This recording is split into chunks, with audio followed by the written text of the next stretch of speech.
What is going on, everybody? Welcome back into another episode of the Coach Steve Show podcast, where today we're going to discuss everything in college football week 2 that needs to be discussed. The Scott Frost era is over. Poor Jimbo Fisher versus App State, and we're going to talk about that. We'll talk about We Are Marshall versus Notre Dame. We'll talk about BYU outlasting Baylor. We'll talk about what's wrong with Iowa, Kansas football scoring a lot of points and winning. We'll talk about that stuff and how Alabama almost just handed Coach Sarkisian and Texas a win over the Alabama Crimson Tide. We're going to discuss all of that today. Welcome in. Make sure you hit the like button and the subscribe button on the YouTube channel. Follow me at Coach_Steve72 for podcast updates and to send me a message to be on the podcast or just have conversations on any podcast topic that is done on the show. If I could get all my Twitter followers to subscribe to the YouTube channel, that would be fantastic. We start doing that. We'll start doing giveaways with gear and all that stuff that we can do, but we need more followers in order to do that. Make sure you rate it on Apple and iTunes. Helps get the podcast growing and helps it out so much. I need people to start doing that. If everyone, my Twitter followers could do that, that would be amazing.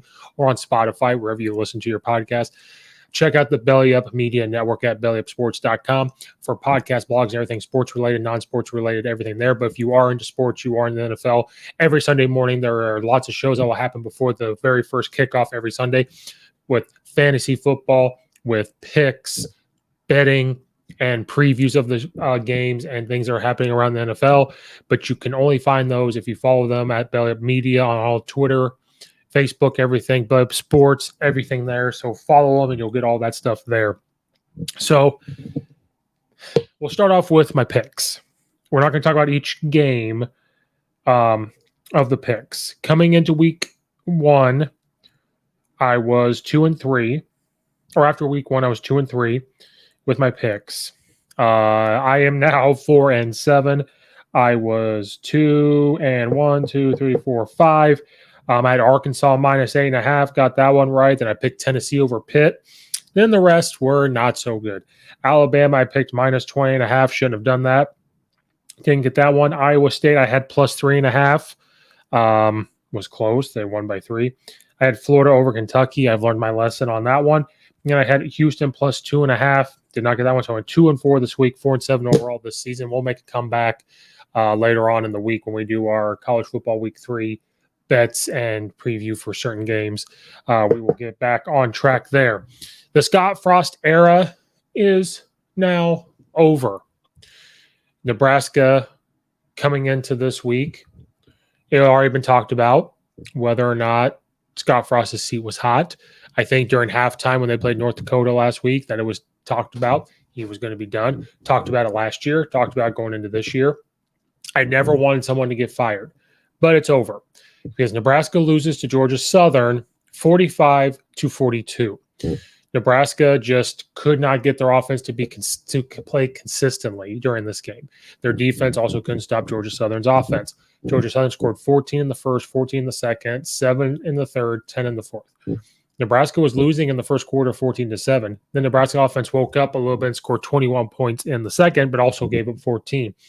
Then scored 7 in the third, 7 in the fourth to lose 45-42.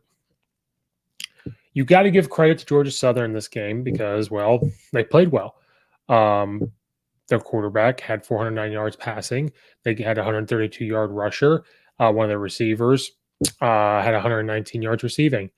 Nebraska's quarterback, Thompson from Texas, I mean, he played well. He had 318 yards passing and a touchdown. Rushing, had 138 yards rushing. They had 123-yard receiver. So things went well. When you score 42 points as an offense, you think you're going to win. But the defense didn't want to tackle nobody. They didn't want to, actually didn't want to play defense at all. And I didn't know if it just kind of looked like they didn't have any excitement to be there.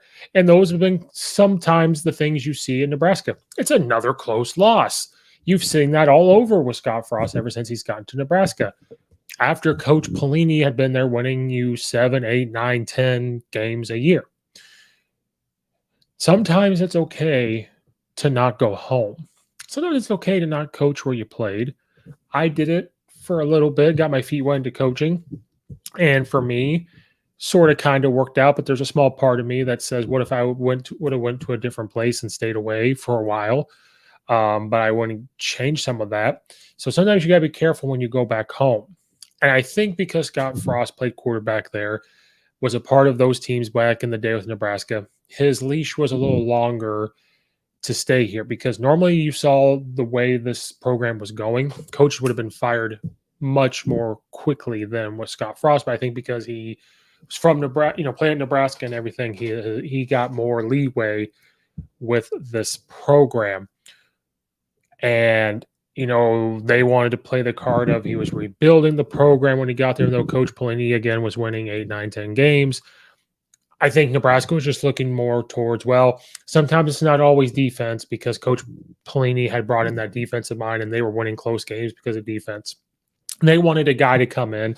They looked at what Coach Frost did at UCF, he knows offense, and says, let's get a guy in here that's going to do this for us on offense. Okay, but you also have to provide some defense.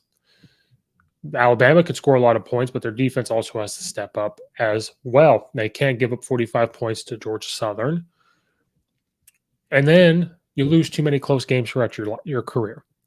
Now, I know if a couple of those swing the other way, 2 or 3 plays were made in each game, Scott Frost still has a job. They'd be winning 7, 8, 9 games a year. They would be winning maybe 10 games a year. They would be have some confidence, maybe win a game they're not supposed to. And I can't say this enough. I never want a coach to lose their job. I don't sit here and say I want Scott Frost to lose his job. But when you look at the landscape of college football, you look how coaches lose their jobs. The only thing I've ever said was or hinted at that, well, maybe he should have been gone by now because you look at how every other program works. Should have done it. This should have been done, especially at a program like Nebraska that travels well. He's given up too many big leads. He fired all the coaches last year and brought in new ones. I think he was asked not to call offense anymore, even though he claimed to already have an offensive coordinator to put the blame on. This year brings in an offensive coordinator that knows his stuff. But I just think it was too little too late at that point. Comparable to Coach Bielema. If he didn't like the way the offense was going the very first year, instead of waiting for 2 or 3 years, then when everything's going to rely on him and his job, he's taking care of it right now. This is the type of stuff that should be taken care of before. But things that have been talked about for a long time. People are high on Nebraska coming into this year. Now they sit 1-2, 1-1 at home. They lost to Northwestern at the beginning after giving up a big lead. They win last week, but they struggled up until halftime. Then they outlasted North Dakota. Then you cannot stop Georgia Southern at all, hardly, in the beginning of the game with your defense. People thought they could win 7, 8 games this year. That was the over-under for them, I believe. We talked about them. Their over-under for Nebraska was 7.5. I listened to all these other, podcasts and other shows for college football, how good Nebraska was going to be this year. And I am on record saying that they weren't going to do – I mean, maybe they can now. Maybe something will happen. Maybe this is a spark, like getting a technical in a basketball game to get your players to play well. Maybe they go on a win streak. I hope not when they go to play my Illinois Fighting Illini. But I said they were going to be in a downward spiral, and they were not going to go on. Now, I couldn't even have told you that they were going to lose to Georgia Southern. I had them right now being 2-1 right now. I said they weren't going to beat Northwestern. I'm on record saying that. I'm on record saying that they'll probably beat North Dakota, and on by principle beat Georgia Southern. So I am at 3-1 right now, and Scott Frost will still have his job. I thought this was going to happen later on. They wasted no time firing him. After the loss Saturday, next day on Twitter, it's, not early morning, but it's not late. And they fired him. They wasted no time. I think they were done. They had enough. They just had enough of waiting around and seeing all these close games being lost and waiting for all of that to happen. We'll make this on the screen better for people to see. They put out this statement for Nebraska from Vice Chancellor and Director of Athletics, Trev Alberts. Earlier today, I met with Coach Frost and informed him we were making a change in the leadership of our football program effective immediately. Scott has poured his heart and soul into the Nebraska football program both as a quarterback and head coach, and I appreciate his work and dedication. After the disappointing start to our season, I decided the best path forward for our program was to make a change in our head coaching position. Associate head coach Mickey Joseph will serve as our interim head coach for the remainder of the 2022 season. So they wasted no time. This was already in the works. If you're going to do this week 3, week 2, you thought about it. It was probably thought of last week versus North Dakota. This has probably been thought about last year as well. And they just kind of, I think because in that statement, he's given us a lot as a quarterback and as a coach. So they gave him a lot more leeway, I think, than what most coaches would have been given in those situations. So the Scott Frost era is now over at Nebraska. You have an interim head coach. We'll see what happens. It's an audition for him to maybe be the head coach there as well. There's already names swirling around, and we're not going to talk about that right now. We'll talk about maybe in a different episode, but there's names swirling all over the place, but it's hard to sit here and talk about these names being swirled around when it's week 3. Those coaches are worried about their season. Hopefully they're not worried about anything else in that nature of that. So the Scott Frost era is now over. He ends his record at Nebraska 16-31. Not what you want to see at Nebraska, especially after you got rid of, Coach Pelini later on or earlier, and he, did very well there. Looking at his records, when Coach Bo Pelini was there, we've talked about before, he went, 9-4, 10-4, 10-4, 9-4, 10-4, 9-4, 9-3. They get rid of him because they want some offensive production. They think they should win national championships, and they got rid of him. Then you have Mike Riley in there, who goes 6-7, 9-4, 4-8. And Scott Frost comes in and goes 4-8, 5-7, 3-5, 3-9, now 1-2 when he was fired. So Scott Frost era is now over in Nebraska. They will have their interim head coach. Then they will be on the search for a new head coach, and we'll talk about who could do that later on. Moving on. A guy that was in the news a lot during the offseason due to people saying that they paid players for their recruiting because they're the number 1 recruiting class. Then you have Coach Nick Saban talked about in this school, and then the coach holds press conference and talks really bad about Nick Saban, and then talks bad about him saying, we're done, we're not talking anymore. Then comes back and later on and says, oh, we talked, everything's good, I understand where he was coming from, blah, blah, blah, blah, blah.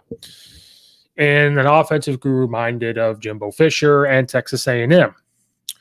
They host App State, and they paid them $1.5 or $1.8 million. I'm not 100% sure exactly how much they paid him. I can't remember off the top of my head. They come into town to play Texas A&M on principle.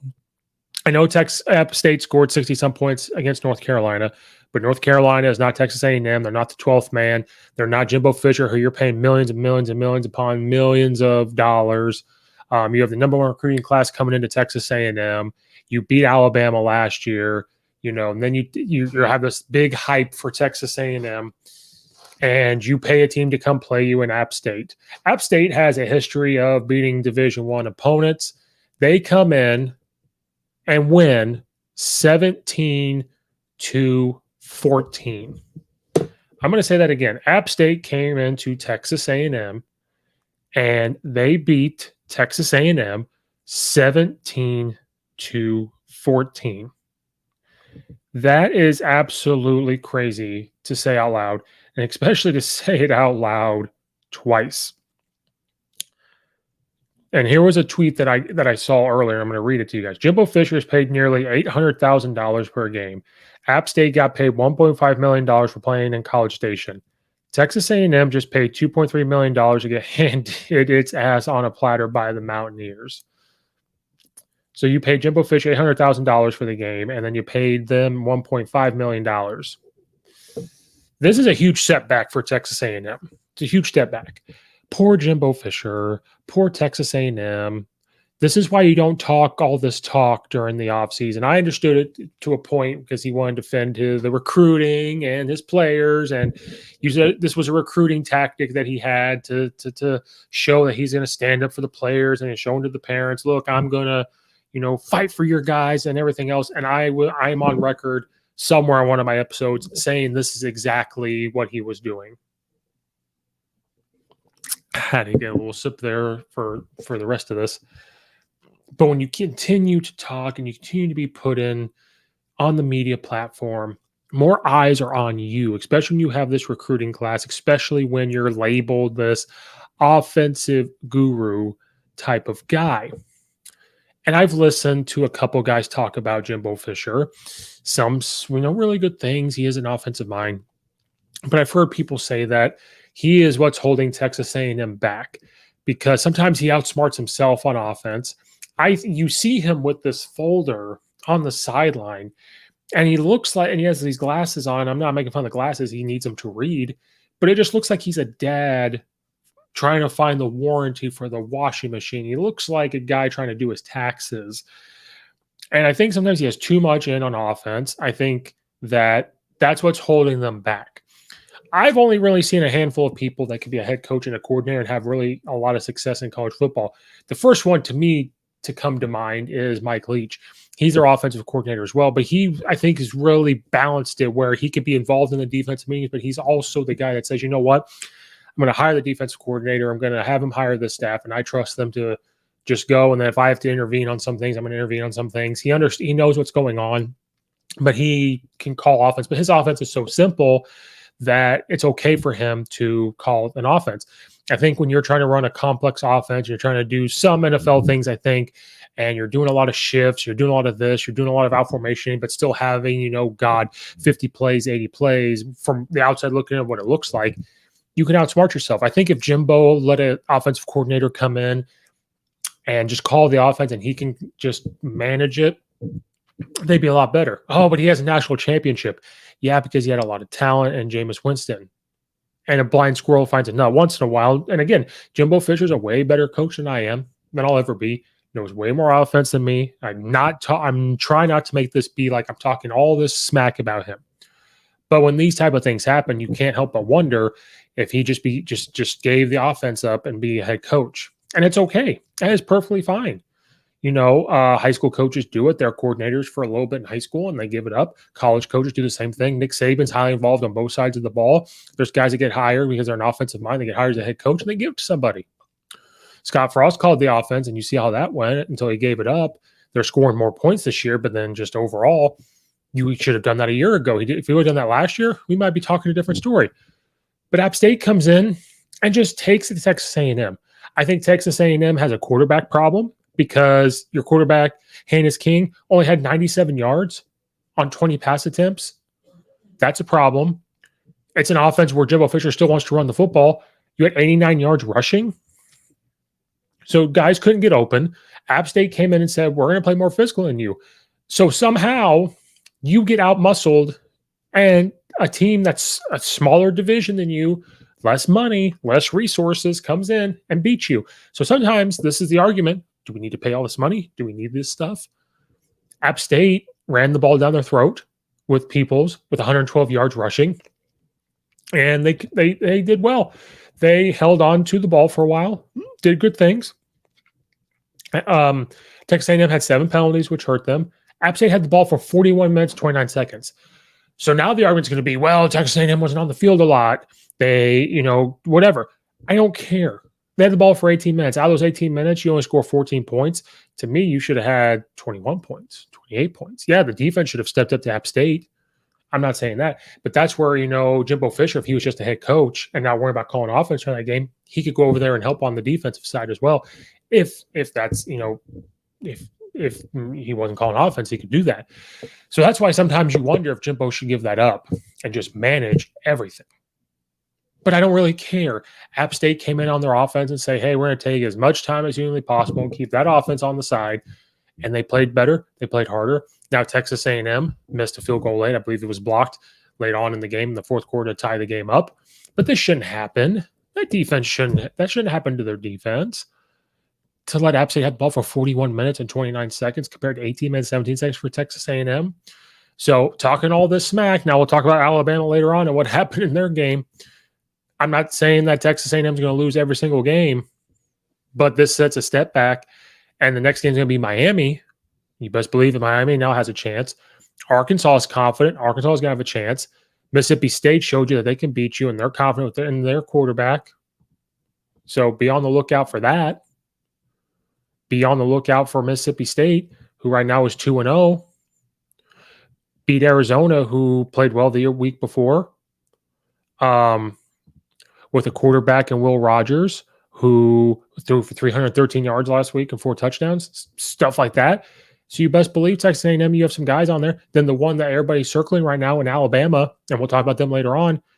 So Texas A&M is now set up to have a bad year again because of, I'm telling you, this game, circle this game. If their confidence is shot because of things that happened here, this is why. So Jimbo Fisher is going to have to really think about his offense, think about how things are going there, and if he needs to give that up or not. But congrats to App State, and congratulations for getting $1.5 million from Texas A&M. We're just going through it all. There's not going to be a shocker episode. This is just a recap because a lot of it was shocker, so we're just going to combine it. Notre Dame comes off a tough loss versus Ohio State. They host, Marshall, Thundering Herd. This was a tough game for me because I'm a Marcus Freeman fan. I love Marshall. I have a Marshall t-shirt. I am wearing green, ironically or, unplanned. We're to talk about Marshall. You would think on principle Notre Dame would beat Marshall. Their defense played pretty well versus Ohio State offense. It's supposed to be very, very explosive. Notre Dame's offense struggled last week, but if they could figure it out, they would do well. Well, Marshall comes in and beats Notre Dame 26-21. Notre Dame going 0-2 now.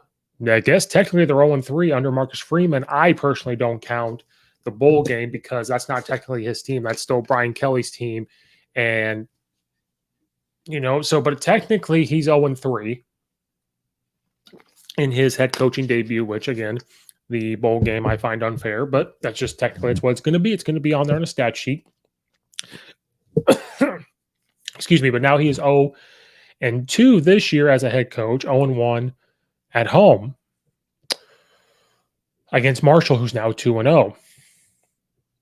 This was a shocker to me.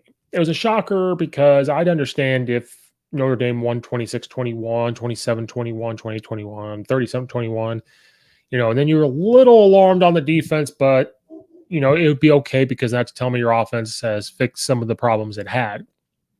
Again, this could be a year of college football where you've got these young, smaller Division I's coming and winning. You've got these 1AA's coming in competing. Maybe the transfer portal is a good thing because these guys are going everywhere. I don't have the stats. I don't have the proof on that. But maybe that's the year. But maybe it's also a time where you're getting a lot of these head coaches getting these guys to play hard. And I don't really know what's going on, but this is happening around college football the first week 0 and week 1 and now week 2. Marshall, again, it's going to be a theme.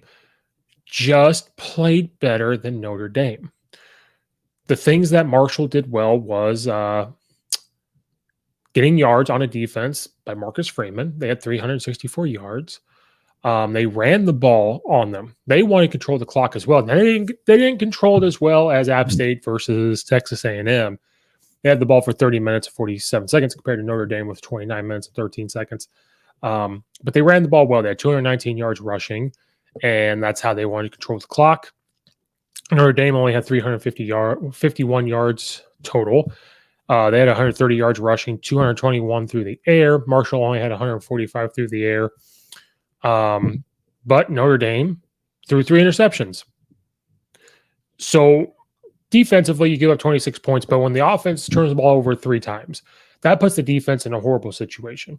Yes, the defense is going to take the blame for this game, or part of the blame, excuse me. But against Ohio State just scored on them because when you only score 10 points on offense and the defense is out there a lot, that's tough on them. Same thing with this game. Defense was out there going back and forth. Now, I know they were only out there for 30-some minutes, but to get off the field, offense throws an interception, you go right back in. It wasn't like the offense was giving them time all the time to game plan and everything, make those adjustments. And then when you throw an interception, if you're Notre Dame, it gives Marshall confidence. Confidence, this is why I've always said it's X's and O's and Jimmy's and Joe's. If you have a game plan and there's Jimmy's and Joe's on that side, you usually win. But then there's also this other thing we don't talk about, which is confidence. You have confidence, anything can go. Everything can be thrown out the window. Everything can go rivalry games. You got confidence. Everything is thrown out the window. And when Marshall got confident, this is what was happening. These are the things, what they did to win the game. So Notre Dame's offense is struggling. They struggle against Ohio State, whose Ohio State's defense got better. So now it's going to be a conversation of, is Ohio State defense better, or is Notre Dame's offense just struggling? Struggling at the quarterback position. Struggling running the football. Maybe the defense is fine. Maybe the defense, people are going to talk about the defense because of Marcus Freeman being a defensive guy. But when you have Tyler Butcher, the quarterback for Notre Dame, throw 2 interceptions, 201 passing yards, then you have Drew Pine throw 3 for 6, 20 yards. He had an interception, but he also threw a touchdown. Then running the football, your quarterback's leading rush for 44 yards. That's not Notre Dame football all the time. Then your next rusher is Esteman, who had 33 yards rushing. You had Michael Mayer, the receiver, that's stepping up with 103 yards reception. Styles had 69 yards reception. Kyle Buchanan, or Kevin Bowman, had 22 yards. Where they're going to blame the defense is where they allow one running back, Laybourne, for Marshall for 163 yards rushing. That might be where they start to blame the defense. But I'm looking at this going, defense is trying. Defense is doing what it can.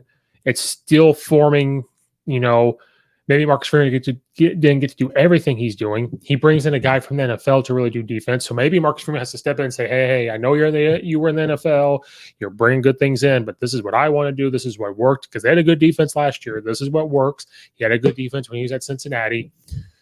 But the offense, something's got to give with the offense. Something's got to change. So Marcus Freeman's going to have some soul searching with himself to do this week. They're going to have a lot of soul searching with the whole staff, and things are going to be changed. I think they'll bounce back, but they're running out of time already, which says a lot for week 2, being 0-2, because now you go to Cal. Cal comes to town. Then you got North Carolina that's proven that it could score points. BYU, which we're going to talk about actually next on my list, they outlasted Baylor. That's not going to be a give me. Stanford played tough versus USC. And then later on, Syracuse has confidence now. Clemson's going to be a tough game. USC is going to be tough. So you got to start figuring some of that offense out now. Marcus Freeman's going to have some talks with that offense to try to figure out what's going on there. But Marshall gets the win over Notre Dame, which, unless you're a Marshall fan 100% through and through, I don't know if anybody pictured that coming. We just said BYU, so we're going to move on with that one. I said on my college football week 2 preview, this was a game that you needed to circle because BYU is a tough team. BYU's offense is pretty good. Their old O-line coach is now at Baylor, big wide zone stuff. And that this was one of those games I said for Baylor that you have to circle because this could be a trap game, which is a term that's often used when you listen to podcasts and shows and stuff on sports, a quote-unquote trap game, which is where, well, it's a team that they should beat, but it's a good team that they could lose to as well. And I think Dave Aranda is one of the best college football coaches, head football coaches out there, great defensive mind. But BYU goes under the radar a lot. They get big offensive linemen. They get good quarterbacks. The last one was Zach Wilson. He was a good quarterback. They get good running backs. They get good linebacker play.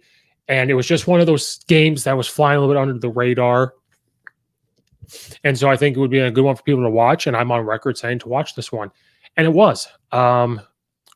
It took overtime. It took overtime to get this done. And in overtime, Baylor couldn't score. And then BYU comes in overtime and wins.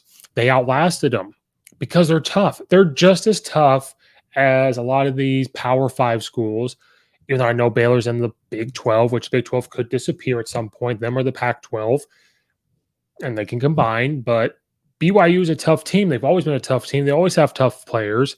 I know they got beat by Coastal Carolina last year, but Coastal Carolina is a really good program. They have really tough kids. Not the biggest kids, but they have tough kids. BYU can get both. They can get big kids. They can get tough kids.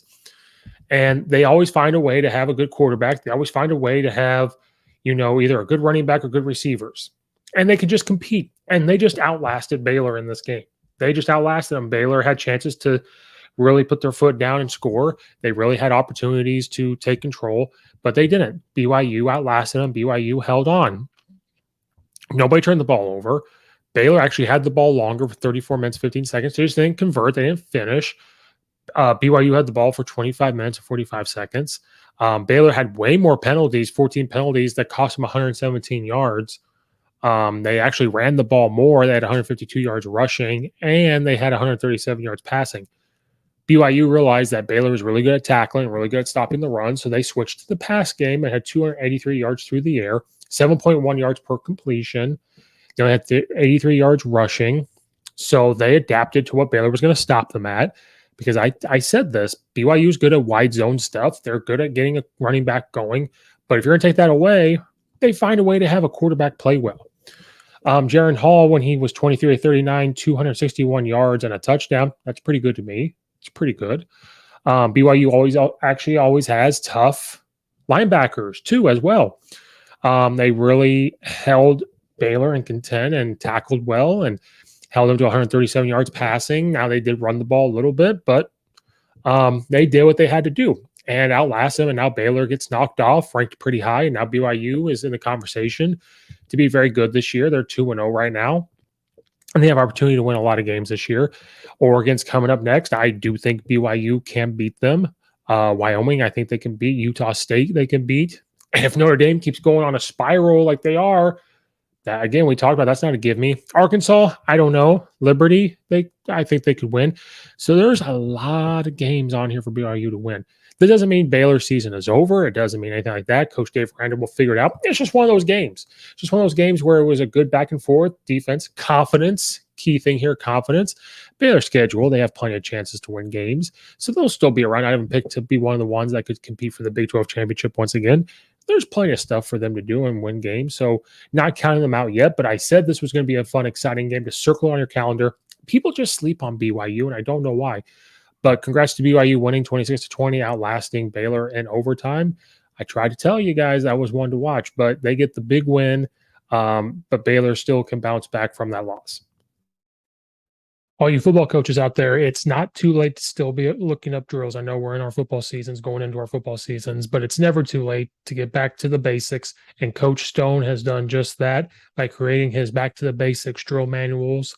So if you go to CoachStoneFootball.com, click on Back to the Basics drill manuals, there's drills out there for everything, special teams, offense, defense, strength and conditioning, everything. He has done all the work for us to be simple, to get these drills to help us. You could be using them in youth, high school, and even college. We make things too complicated. We need drills that are simple and back to the basics. His very first book is over 500 pages of drills. So go to CoachStoneFootball.com, click on Back to the Basics drill manuals, and let's get back to the basics. Thank you, Coach Stone, for sponsoring the podcast.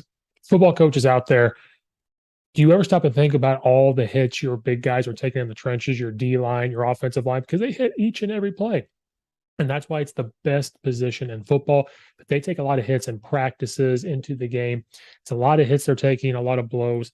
So there's a way to protect those shells and reduce the impact those guys are taking each and every week. And it's Guardian Caps at Guardian Sports. It helps reduce the impact by up to 30%, which is huge. So there's a way to protect the helmets, protect those guys. Again, that's Guardian Sports. If you go to guardiansports.com/guardian-caps and you use the code 15 off, it's going to save you 15% off your order. There's different colors out there, and it doesn't matter if you buy 1, 2, 3, 4, 100. Doesn't matter. It's worn by over 5 NFL teams. More NFL teams are adding more and more each day, and you're seeing on TV. And over 200 plus colleges. Again, you're seeing colleges left and right get them. There's a reason why they're getting them, and that's why you see a lot of linemen and defensive linemen wear them. You've seen Alabama, Georgia, Oklahoma, Penn State, and big-time NFL teams wear them. So if it's good enough for them, it's good enough for us. And I know it costs money, but I'm here to save you money. So guardiansports.com/guardian-caps and use the code 15 off. It will save you 50% off your order. Thank you, Guardian Sports, for sponsoring this podcast. One game that I got wrong, and I won't make that mistake again, with Kentucky, was Kentucky getting the win over Florida. 26-16. I picked Florida over them, and I said it'd be a close one, and this was a close one. It was just going to the other side. To justify it, I thought that Florida being on a high, beating the number 7 ranked Utah, beating them if Richardson could continue to play well or take that next step forward. Nothing against Kentucky. It was just Kentucky, sometimes goes up and down. They're always competitive. They're going to play tough. I didn't know if they were going to quite take that churn of this corner of continuing to grow as a football program. It's been said they're a basketball school, but their football program has always been sometimes competent, but sometimes not. But he's done a very good job. I think it's a tough place to recruit sometimes for football, and that's just me on the outside looking in. This was nothing against them. It was just I looked at it and said, if this confidence builds up, they could get the win. I was incredibly wrong. I apologize to Coach Stoops and University of Kentucky. They get the close win, the hard-fought 126-16 against Florida. Coach Napier's second game. Now there's film on Florida and what he wants to do. That also helps out teams that play him after that week. When you're a new head coach coming in, they get film on what you're going to do and are able to game plan for it. Coach Napier's still trying to get recruits in. He's still trying to build this up to where he needs to be, but I got it wrong, and I apologize to them at the University of Kentucky. But Kentucky played tough. They had more first downs. They had the ball longer. They did have one interception thrown, but Florida turned the ball over twice with 2 interceptions thrown. Kentucky saw that they would have more success passing the ball on play actions. That's how they got a couple big plays in.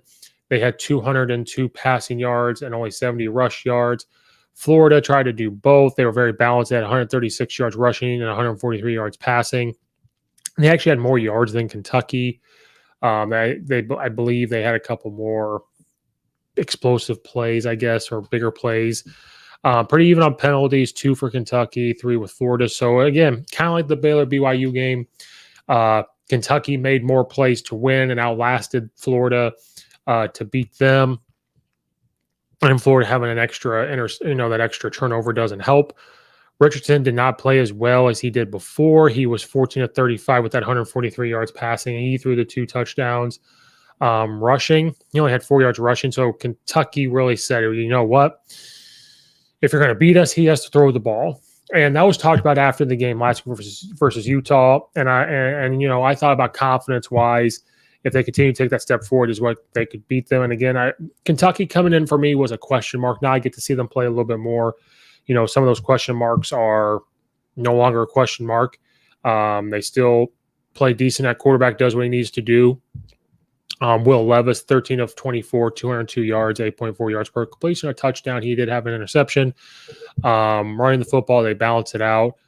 Smoke had 80 yards rushing. Wright had 27 yards rushing. The receivers, nickel and dime them down the field with 83-yard receiver here, 47-yard receiver here. They hit hard on defense, play well on defense to hold the team to 16 points. And their defensive game plan was, well, Richardson, you're going to have to beat us throwing the ball. We're going to stack. We're going to do things to where you can't move. And I think Florida knew that coming in. That's what teams are going to start doing to them. So Richardson kind of showed, people are like, oh, Heisman candidate, Tim Tebow guy. No, he's not a Tim Tebow guy. He can't be put in the Heisman conversation. They will continue to get better. Coach Napier will continue to get that program to grow and try to add his culture into it. Coach Stoops has his culture in there. They are slowly turning that corner where each and every year they're going to be ranked. They're going to come in and compete and hit people, play good linebacker play, tackle well. And their schedule, it's a tough schedule, but they'll step up to those challenges. They'll compete. I think they're now at that turned corner where they're going to say, you know what? Yeah, we're going to play a better team. Maybe some of you guys have more athletes, but we're going to game plan very well. We're going to hit you, and our linebackers, I think our defense is going to play well. We have fullbacks, we have big tight ends, we can do all those things. And I think that's how Kentucky's going to look the rest of the year watching them the first 2 weeks. Florida's still going to have some question marks, and if people force Richardson to beat them through the air, they could run into some issues until he starts to get a lot better throwing the football. They have a tough schedule as we get right into the middle of it, but there's games in there that will help build some confidence with South Florida, East Washington. Then later on, I know Vanderbilt's a little bit better, but at the end of the year, Florida State, depending how they play, but Florida's still going to be in that type of situation they were in last year. And then I think next year, depending on the development, I know we're in week 3, I guess if you count week 0, but week 3, to see where they go and how that looks is more when we'll get more out of them. But I got that wrong, Kentucky. I apologize. You did play well and you hit well and did everything that you needed to do to win. Let's get to the game outside of some of those others. One of the games that everybody wanted to watch. Everybody had high expectations for one of the teams. And I said they would win by 20.5 points because that's what it was. And I thought that's what was going to happen. Alabama Crimson Tide versus the Texas Longhorns. I, again, have to apologize to a team. Alabama gets the win 20-19 versus Texas. Unless you are a true diehard Texas fan where you're one of those fans that always picks your team to win. I've done it with Illinois. Unless you're one of those people, you didn't see this coming. I know some Texas fans, and they didn't say this. They didn't see this coming. I didn't see it coming. So I have to apologize to the Texas program because, by God, they played tough. Alabama did a lot of things themselves. They had a lot of drop passes to their wide receivers, which is uncharacteristic. They gave up big plays. They allowed confidence in another team. I said last week Alabama when they played Utah State, and I wasn't talking about the 55-0. That's a game they're going to win. I just said there was points of that game where they looked like they played angry. And it looked like they are a team that is angry about not winning the championship. They're angry about losing to Texas A&M, and they were angry to lose to Georgia in the national championship game after beating them in the SEC championship. And that's what it looked like. So I thought coming into Texas that we would continue to see that. Now, I didn't think it'd be 55-0, but yes, I thought it could be by 20 points. And the reason why I said that was because it could be 48-20. It could be 40-something to 20. And I thought it could be something like that where Texas does get its points, but Alabama, with their Heisman Trophy winner and everything, could get those points and the way they are. But coming into Alabama's year, they did say you got to watch the wide receivers. They're not the same wide receivers. They're talented. They'll get into their own. There was a little bit of offensive line breakdown as well in this game, which last year that was one of the quote-unquote weaknesses of Alabama that everybody talked about was their offensive line. And even I said it when you watch it, yes, absolutely. It wasn't the same offensive line that it was during the COVID year where some are in the NFL right now. But their weaknesses in their offensive line, those weaknesses with that offensive line still could have been a strength on another team. You take that offensive line and put it on another team, it would be a positive and they would still do well. We just are looking at Alabama standards. So I saw a lot of drop passes with wide receivers. I saw offensive line not protect the whole time. Trey Young didn't get a lot of those passing yards until near the end of the game. I think at one point he had like 90-some yards passing. So you got to give kudos to Texas. Steve Sarkisian and staff came in with a good game plan. They fought and fought and fought. It was talked about Texas getting the recruits they got in, the transfer portal guys that they got in, and it showed. It showed that they got really up for this game. They competed. Sarkisian had good stuff going on offense to move the ball a little bit. Their defense came and just said, you know what, we're not scared of you. We're going to go right at you. But Alabama also didn't play well, but you have to give more of those kudos to Texas. Their quarterback, Quinn Hurts, it came out that he's going to be out for a little bit with his shoulder. So they had to play two quarterbacks. So that's where you have to give a lot of credit to them.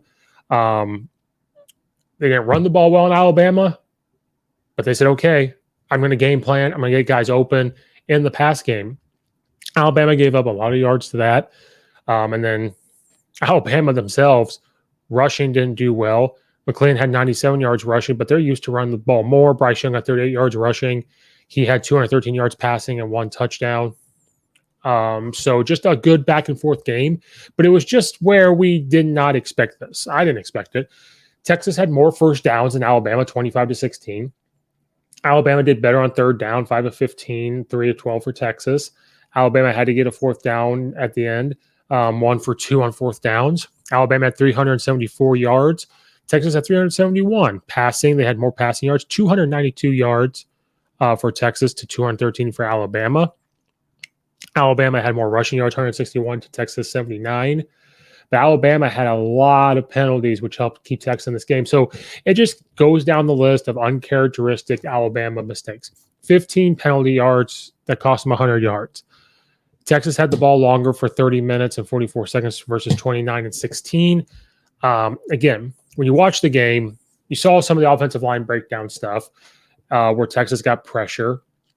They were able to contain Bryce Young up until the end, and they were able to jam receivers. Receivers dropped the football a lot. It was just uncharacteristic things that you were seeing from Alabama. But Texas played tough. They played Alabama tough versus them. They even came down and had a field goal. They were up. They were beating Alabama going in. And Alabama had to march down the field and kick a field goal.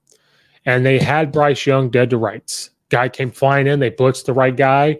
Came flying in for the tackle. Bryce Young ducks underneath, runs, gets the first down, and continue that drive. Bryce Young's, a lot of his yards came in late in the game. So poor Texas, they were literally right there to win. They gave everything they had, and they still couldn't beat Alabama. So that shows how good Alabama is when a team gives them everything they got. But what's going to happen when they play Georgia? What's going to happen when they have to play Tennessee? And no offense to Texas, I think some of the other teams are better. So what's going to happen there? So those are question marks for Alabama. And I know that was probably not a fun time after the game Saturday. If they have meetings on a Sunday, that's not fun. And this week of practice will not be fun for Alabama. But it shows how good they are when a team gives them absolutely everything they've got, literally everything, and even lose a quarterback over it. And Alabama can still come down and win. You know, Texas being up 19-7 and Alabama coming down, kicking a field goal to win because they were able to march down the field and score. Made big pass plays. Bryce Young, dead to rights, had to make that escape. So does it worry you a little bit about Alabama? Maybe a little bit, but I kind of compare this to the Florida game last year. Florida played very, very, very well against Alabama. Florida was very highly talked about coming in, and they gave everything they had to Alabama. Then when they lost to Alabama, it just went all downhill. And that could very well happen to Texas. So, like I said, it's going to go one of two ways. Texas continues on saying, hey, we did this to Alabama. We were capable of doing this. We can do this to anybody. And so let's continue this momentum and let's go win the Big 12. Let's compete in the Big 12 heading into the SEC when we get there. Or could be like Florida where, hey, we did everything good, blah, blah, blah. But then it's like, yeah, but we gave everything we had and we didn't win. And it could go downhill from there. So this is going to be a real test for this Texas Longhorn program and Steve Sarkisian to see where they go from here. But Alabama squeaks away with the win. Makes you a little worrisome about Alabama when they really start getting into their schedule, when they start playing other teams. Now, luckily, you know, you can kind of fix some things against UNL Monroe. Vanderbilt's better, but you can fix some things there too. And then you get to Arkansas, Texas A&M, Tennessee, Mississippi State, LSU, Ole Miss. That's where it really starts to pick up. And by then you hopefully have a lot of things fixed. Maybe the Alabama players overlooked Texas. I know Nick Saban and them didn't, but things got to get fixed on offense. You're a defense that held a team to 19 points, so you're still going to do those things, but the offense is going to have to figure some things out. Those wide receivers are going to catch balls in their sleep because they dropped a ton. So those are things that Nick Saban will fix, but they got the win 20-17. To slowly wrap up the show, I said this. I had Iowa State plus 3.5. They win over Iowa 10-3. So you tell me they couldn't have scored another few points. I said if this was a year for Iowa State to get the win over Iowa, this was the year. And they did it. They got the win over Iowa 10-7. Iowa's offense struggled against South Dakota State, the Jackrabbits. Their defense did what they're supposed to do. Do what it's supposed to do. And the defense, technically, in this game, Iowa, they did what they're supposed to do too, to held Iowa State to 10 points. So I don't know if it's necessarily a defensive issue for Iowa. It's an offensive issue because as an offense, you only score 7 points for the second straight week. And as an offense, the offense didn't even score last week. They had 2 safeties and a field goal. This week, they score a touchdown in the first quarter and then never do it again. Iowa State had a long drive at the end, but when your offense isn't scoring and the defense has to be out there a lot, that's the type of stuff that's going to happen. Iowa State had the ball for 38 minutes and 15 seconds to Iowa's 21 minutes and 45 seconds. So that defense is out there a ton. So again, like we talked about the Illinois-Indiana game, they gave up a long drive at the end. what would you expect when the offense isn't doing that it's supposed to do? And Iowa's offense isn't doing what it's supposed to do, so it gave up that long drive to Iowa State to win the game. That's what's going to happen. Iowa State had 21 first downs to Iowa's 11. Third downs, Iowa State was 10 of 20. Iowa's 3 of 11. Iowa only had 150 yards of total offense. Iowa State had 313. Passing yards, Iowa only had 92 and 58 rushing yards. Iowa State had 184 passing yards to 129 rushing yards. The defense is doing what it can. It even caused 3 turnovers for Iowa State. They fumbled it and had 2 interceptions. So Iowa's defense is trying. Iowa's offense fumbled the ball twice through an interception. Quarterback play from Petrus is not going well. He's 12 of 26, 92 yards and an interception. Rushing yards, their leading rusher, Williams, had 34 yards rushing. Their leading receiver is 55 yards. Iowa, there's something going on there with Iowa. Their defense is trying. They always have good linebacker play. They'll have a good defensive lineman. Their safeties will come down and tackle well, and that's what's happening. I'm not no offense to Iowa State's offense. They're not like this world-beating thing. They had 313 yards, but that's because Iowa's offense is on the field or defense is on the field a lot. This is not going to be a good year for Iowa. I know they're 1-1. Not going to be a good year after watching this because I don't know what major changes they can make. Could Rutgers beat them later on? I think Michigan could beat them. I'm going to tell you right now, depending on what happens in the next couple of weeks, Illinois is going to squeak out of that one. Ohio State's going to stomp them. I even think Northwestern's offense is tougher. So this could be a really bad year for Iowa the way things are going. Now it's early. Again, it's week 2. They're 1-1. But what's wrong with Iowa? Their offense stinks. And Iowa's never been this team that's going to come in and score 50. They have. But you think of Iowa as a defensive team, I formation, hard running, short passing game, eventually opens up a big pass type of team. That's what you think. But their offense right now is struggling. They couldn't move the ball at South Dakota State. Couldn't hardly move the ball against Iowa State. Their defense is getting worn down in 2 weeks. They're on the field a lot. So something's not going right with Iowa, and they've got to figure it out quickly before some of these Big Ten teams start coming up. And this is not something you talk about with Iowa. It's not. You usually have competent quarterback play to do the things they need to do to win. Kind of like a Jimmy G quarterback each and every year where they just find ways to win the game. So something's wrong with Iowa Hawkeyes, but congrats to Iowa State to get the win. I said if it's going to be any year, it's going to be this one. But something wrong with Iowa. They've got to get it fixed. To wrap up the show, just wanted to bring this up. The Kansas Jayhawks are now 2-0. They are 2-0. The Big 12, that one we talked about. The over-under for Kansas was 2.5. I took the under. Last year they went 2-10, 1-8 in Big 12 play. I took the under. Well, right now they're at 2 with the opportunity to get to 3. They won over West Virginia, who almost beat Pittsburgh the week before, mind you. They played very well against them. They lost in overtime 55-42. 55-42. So think about that. 55-42.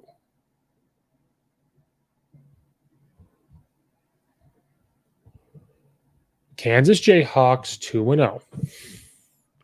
Is that something you thought we'd be saying right now?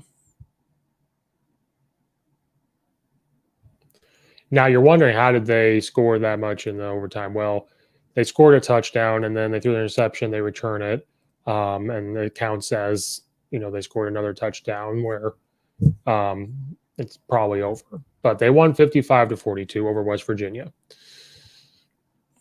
Shocking. That is completely shocking. And no offense to the coaching staff of Kansas, but again, you just don't think of this when you think of Kansas. You think of basketball, and then you think of a struggling football program that they're trying to turn around.